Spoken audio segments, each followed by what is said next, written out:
Starting a clothing brand may seem so impossible, but today I will show you how to start a clothing brand with little or no capital. So join me as we dive into 6 steps that you will take to start your clothing line with little or no capital. My name is Oyineko Esther. I am the founder of Yep Clothing and Culture. I'm also the founder of Yep Nourish and Zip, and I am also the brain behind the free training we do every year, that is teach them how to fish. We have had the training in so many places. Now today, I want to talk to you about how to start your fashion business with little or no capital. Yes, I am very sure that a lot of people have been sitting thinking about what would they do?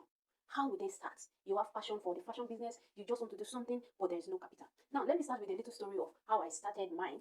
While I was in school, I used to have one small sewing machine, that's a black manual one. I take it to hostel every time when I want to do amendments, I want to sew for students and the likes. And then that was what sustained me through my days in school. And after my service year, I was opportune to have one self-contained here in Abuja.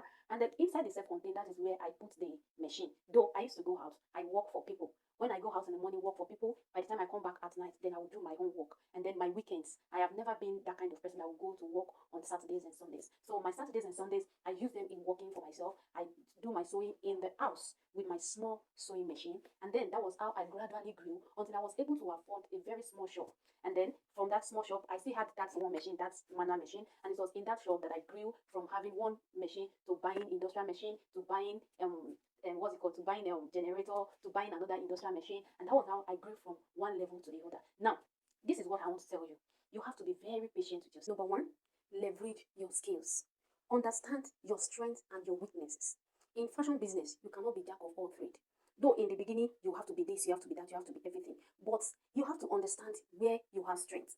And that particular place where you have strength, you have to build on it. For instance, if you are a person that loves to sit on the machine, you like to sew all of the time, leverage on it.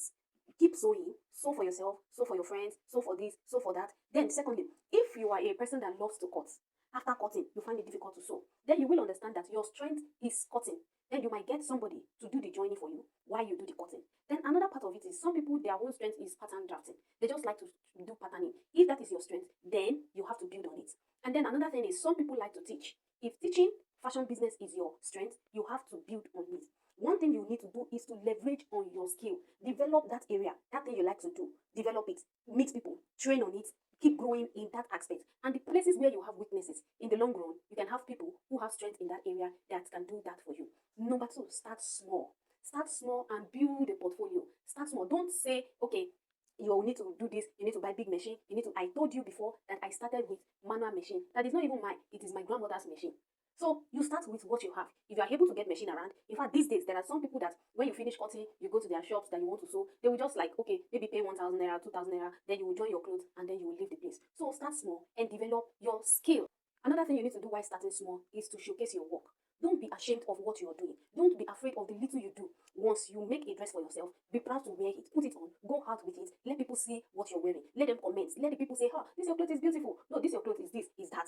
All the comments people are saying concerning your work, you are noting them down. Number three, use social media. Use social media, that part of social media that is your strength. If you are good with Instagram, if you are good with Facebook, if you are good with Twitter, use it. Keep posting. That rubbish you think you did, post it there. The ones that you think you are perfect in, post it there. As you are growing, people are seeing you every day. They are seeing the way you are growing. And then another thing you have to do is to collaborate. Collaborate with people. Talk to somebody who can, maybe your friend is an hairdresser, you talk to them, let them wear your clothes, or you wear your clothes and you people make videos together, or probably you make your dress, your friend is making your hair, and then you grow from there. That is collaboration. Before you know it, you meet one of your friends that has social media engagement, has a lot of followers, let them collaborate you, post on their pages, and from there, people will gradually see you. Then another thing you can do is to do pre-orders. Pre-orders. Make one sample, your size. Tell people, oh, this outfit is available for sale and this and that. Don't go and make 10. Oh, I am telling you with experience. Don't go and make 10 outfits and then you are saying you are doing pre-order. People may not like what you are sewing. If they don't like what you make, then you will not run at loss as far as what you made is your size. So you put it on yourself. But if you make more than 1, 2, 3, 4, if people did not buy it, then you run at loss.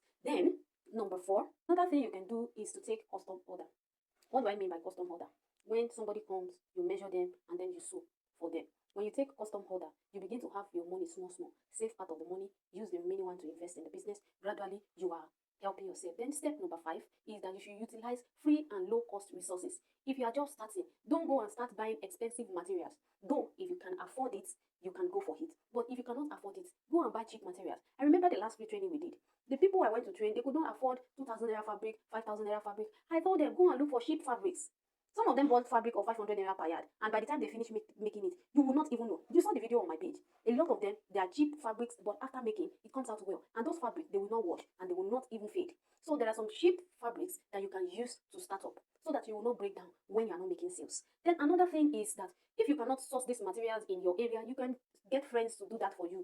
Then you need to start working from home. Start working from home. Remember, I told you that when I started in my self-contained with my small manual sewing machine before I graduated to getting a shop and then graduated to get other resources. So start from home. Number 6, which is the last step, is you have to network. Engage in your community. Engage with people. Go out, join your church group, join this. Don't join the ones that will lure you into bad things. But at least you know your target market. You know people you want to do things for. When you join the communities, you see that you begin to introduce yourself. This is what I do. This is this. This is that. One person will so, another person will so. Before you know what is happening, they begin to tell other people about you. And the last that I am adding is pray. Pray. Keep praying. Continue to pray until you see the results you want. Doing this will help you start your fashion business with little or no capital. Now, let's go back to what we have said.